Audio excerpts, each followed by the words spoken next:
തേനിലും മധുരത്തിൻ്റെ പുതിയ എപ്പിസോഡിലേക്ക് എല്ലാവർക്കും യേശുക്രിസ്തുവിൻ്റെ നാമത്തിൽ സ്വാഗതം. തെസ്സലോനിക്ക ലേഖനത്തെ ആസ്പദമാക്കിയുള്ള ദൈവവചന പഠനം തുടരുന്നു. 1 തെസ്സലോനിക്കർ 5-ാം അധ്യായം 12-ാമത്തെ വചനം. സഹോദരന്മാരെ, നിങ്ങളുടെ ഇടയിൽ അധ്വാനിക്കുകയും കർത്താവിൽ നിങ്ങളെ ഭരിക്കുകയും പ്രബോധിപ്പിക്കുകയും ചെയ്യുന്നവരെ അറിഞ്ഞ് അവരുടെ വേല നിമിത്തം ഏറ്റവും സ്നേഹത്തോടെ വിചാരിക്കണം എന്ന് നിങ്ങളോട് അപേക്ഷിക്കുന്നു. ഇത് വിശ്വാസികളോടുള്ള പൗലോസിൻ്റെ പ്രബോധനമാണ്. ദൈവദാസന്മാരും വിശ്വാസികളും തമ്മിലുള്ള ബന്ധം എങ്ങനെ ആയിരിക്കണം എന്നുള്ളതാണ് ഇവിടെ സൂചിപ്പിച്ചിരിക്കുന്നത്. അത് ദൈവവചനപ്രകാരം ആയിരിക്കണം. കർത്താവിൻ്റെ വേലക്കാരുടെ ഇടയിൽ നന്നായി അധ്വാനിക്കുന്നവരും നന്നായി സഭകളെ പരിപാലിക്കുന്നവരും ഭരിക്കുന്നവരുമുണ്ട്. അപ്പോൾ തന്നെ കുഴിമടിയന്മാരെ പോലെ യാതൊരു വേലയും ചെയ്യാതെ കർത്താവിൻ്റെ വേലക്കാരെന്ന് പറഞ്ഞ് നാട് നീളെ ചുറ്റി സഞ്ചരിക്കുന്നവരുമുണ്ട്. ഇവരെ രണ്ടു കൂട്ടരെയും തിരിച്ചറിയേണ്ടതും തള്ളേണ്ടവരെ തള്ളുകയും ആദരിക്കേണ്ടവരെ ആദരിക്കുകയും ചെയ്യണം എന്നാണ് പരിശുദ്ധാത്മാവ് ഇവിടെ ഓർപ്പിച്ചിരിക്കുന്നത്. ഉദാസീനതയോടെ കർത്താവിൻ്റെ വേല ചെയ്യുന്നവർ ആരായിരുന്നാലും അവർ ശപിക്കപ്പെട്ടവരാണ്. ഗവൺമെൻറ് സർവീസിൽ ശമ്പളം കിട്ടണമെങ്കിൽ അവർ വച്ചിരിക്കുന്ന സമയത്ത് കൃത്യസമയത്ത് ജോലി ചെയ്തിരിക്കണം എന്ന നിയമമുണ്ട്. ദൈവവേലക്കാരും ഉദാസീനരാകുവാൻ പാടില്ല. ലോകത്തിലൊരുപക്ഷെ ഒരു മനുഷ്യരോടും അവർക്ക് കണക്ക് കൊടുക്കേണ്ടി വരികയില്ലെങ്കിലും വിളിച്ച ദൈവത്തിൻ്റെ മുമ്പിൽ അവർ കണക്ക് ബോധിപ്പിക്കേണ്ടവരാണ്. എന്നാൽ പലപ്പോഴും അധ്വാനികളും കർത്താവിൽ ഭരിക്കുന്നവരും സഭയെ നന്നായി പരിപാലിക്കുന്നവരും വളരെയധികം കർത്താവിന് വേണ്ടി അധ്വാനിക്കുന്നവരും അവഗണിക്കപ്പെട്ടു പോകുന്നു എന്നുള്ളതാണ് പരമാർത്ഥമായ ഒരു സത്യം. അവർ ആദരിക്കപ്പെടുന്നില്ല, അവർക്ക് ലഭിക്കേണ്ട അംഗീകാരവും ബഹുമാനവും ലഭിക്കുന്നില്ല എന്നുള്ളതാണ് സത്യം. തെസ്സലോനിക്ക സഭയിലും അങ്ങനെ ഒരു സ്ഥിതിവിശേഷമുണ്ടായി.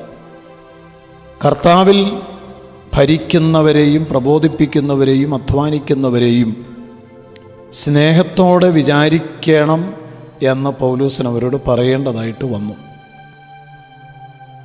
ഭരിക്കുക എന്ന് പറയുന്നത് ദൈവത്തിനെ നമ്മൾ പഠിക്കുമ്പോൾ നമുക്ക് മനസ്സിലാകുന്ന ചില കാര്യങ്ങളുണ്ട്. 1 തീമോത്തിയോസ് 5-ാം അധ്യായം 7-ാമത്തെ വചനത്തിൽ നന്നായി ഭരിക്കുന്ന മൂപ്പന്മാരെ, പ്രത്യേകം വചനത്തിലും ഉപദേശത്തിലും അധ്വാനിക്കുന്നവരെ തന്നെ ഇരട്ടി മാനത്തിന് യോഗ്യരായി എണ്ണുക. ദൈവവേലക്കാരുടെ അധ്വാനവും മറ്റും എന്താണെന്ന് അവിടെ പറഞ്ഞിരിക്കുന്നു. ഉപദേശത്തിലും വചനത്തിലും അധ്വാനിക്കുന്നവരെ അവരെ ഇരട്ടി മാനത്തിന് യോഗ്യരായിട്ട് എണ്ണണം. എന്ന് വെച്ചാൽ എല്ലാ വിധത്തിലുമുള്ള സഹായവും ബഹുമാനവും അവർക്ക് കൊടുക്കണം എന്നാണ് ഇവിടെ അർത്ഥമാക്കുന്നത്. നന്നായി ഭരിക്കുന്ന മൂപ്പന്മാർ. എബ്രായ ലേഖനം 13-ാം അധ്യായം 17-ാമത്തെ വാക്യത്തിൽ നിങ്ങളെ നടത്തുന്നവരെ അനുസരിച്ച് കീഴടങ്ങിയിരിപ്പീൻ, അവർ കണക്ക് ബോധിപ്പിക്കേണ്ടുന്നവരാകയാൽ നിങ്ങളുടെ ആത്മാക്കൾക്ക് വേണ്ടി ജാഗരിച്ചിരിക്കുന്നു. ഇതവർ ഞെരങ്ങിക്കൊണ്ടല്ല, സന്തോഷത്തോടെ ചെയ്യുവാൻ ഇടവരുത്തുവിൻ, അല്ലാഞ്ഞാൽ നിങ്ങൾക്ക് നന്നല്ല. ആത്മാക്കൾക്ക് വേണ്ടി ജാഗരിക്കുന്നവരുണ്ട്. തങ്ങളുടെ കൈകളിൽ ദൈവമേൽപ്പിച്ച ആട്ടിൻകൂട്ടത്തിനു വേണ്ടി അവർ വിശ്വാസത്തിൽ നിലനിൽക്കേണ്ടതിന്, പരിശോധനകളിൽ തളർന്നു പോകാതിരിക്കേണ്ടതിന്, ആരുമറിയാതെ അവർക്ക് വേണ്ടി, അവർ നിത്യതയിലെത്തുവാൻ വേണ്ടി ജാഗരിക്കുന്നവർ, അവർ കർത്താവിൻ്റെ വേലക്കാരും കർത്താവിന് വേണ്ടി അധ്വാനിക്കുന്നവരും ആകുന്നു എന്ന് പൗലോസ് ഇവിടെ പറയുകയാണ്. 1 പത്രോസിൽ നമ്മളിങ്ങനെ കാണുന്നുണ്ട്. 5-ാം അധ്യായം 1 മുതൽ 3 വരെയുള്ള വാക്യങ്ങളിൽ, നിങ്ങളിലുള്ള മൂപ്പന്മാരെ, ഒരു കൂട്ടുമൂപ്പനും ക്രിസ്തുവിൻ്റെ കഷ്ടാനുഭവത്തിന് സാക്ഷിയും വെളിപ്പെടുവാനുള്ള തേജസ്സിന് കൂട്ടാളിയുമായ ഞാൻ പ്രബോധിപ്പിക്കുന്നത് നിങ്ങളുടെ വിചാരണയിലുള്ള ദൈവത്തിൻ്റെ ആട്ടിൻകൂട്ടത്തെ മേയിച്ചുകൊള്ളുവീൻ. നിർബന്ധത്താലല്ല, ദൈവത്തിന് ഹിതമാവണ്ണം മനഃപൂർവമായും ദുരാഗ്രഹത്തോടെയല്ല, ഉന്മേഷത്തോടെയും ഇടവകകളുടെ മേൽ കർത്തൃത്വം നടത്തുന്നവരായിട്ടല്ല, ആട്ടിൻകൂട്ടത്തിന് മാതൃകകളായി തീർന്നുകൊണ്ട് അധ്യക്ഷത ചെയ്യുവിൻ. ഇന്നത്തെ വചനം ദൈവവേലക്കാരോടാണ്. അവർ ഏത് കാര്യങ്ങളിലൊക്കെ അധ്വാനിക്കണം എന്നുള്ളത് നമ്മൾ കേട്ടുകഴിഞ്ഞു.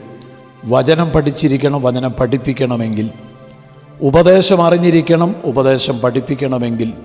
വേദപുസ്തകം തുറന്ന് വായിൽ വരുന്നത് തോന്നുന്നത് വിളിച്ചു പറയുന്നതല്ല ശുശ്രൂഷ. കർത്താവിൽ നിന്ന് പ്രാപിച്ചിരിക്കണം എന്ന് വചനം പഠിപ്പിക്കുന്നു. ദൈവദിനം ധ്യാനിക്കുവാൻ സമയങ്ങൾ കണ്ടെത്തണം. അതിനു പകരം നാട് നീളെ ചുറ്റി നടന്ന് മറ്റിതര കാര്യങ്ങളിലും ഇടപെട്ട് ദൈവനാമം ദുഷിക്കപ്പെടുന്ന അനുഭവങ്ങൾ ആർക്കും ഉണ്ടാകുവാൻ പാടില്ല. മറ്റു പല കച്ചവടങ്ങളിലും ഏർപ്പെടുവാൻ പാടില്ല.